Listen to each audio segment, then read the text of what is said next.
The political crisis in the Maldives began as a confrontation between a judge and the president, and it now appears to have cost the president his job.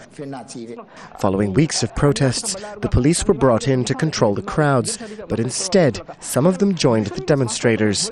The army was called in. Soldiers reportedly fired rubber bullets and clashed with the police.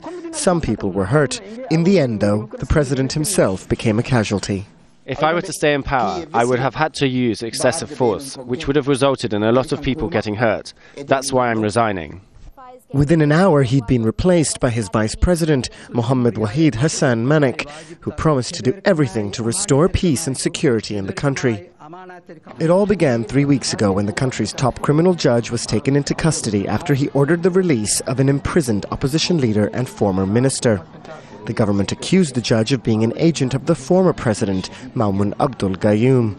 There's been 3 weeks of opposition demonstrations involving about between 200 to 400 people who have been opposing the government's or former government's ongoing detention of Chief Judge of the Criminal Court, Abdullah Mohammed, claiming that the mechanisms in place to ensure that the judiciary was independent and politically impartial had not been followed or respected. It's all part of a continuing feud between Nasheed and his predecessor, Gayoom.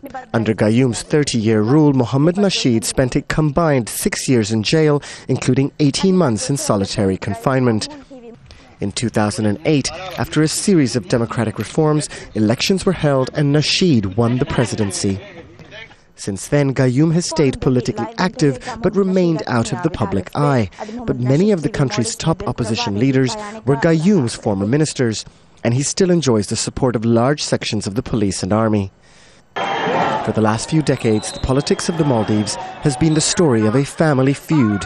Most recently, the Nasheed clan has had the upper hand, but it seems that situation could now be reversed. Alhamdulillah. Assalamu alaikum. Bhanu, Bhatnagar, Al Jazeera.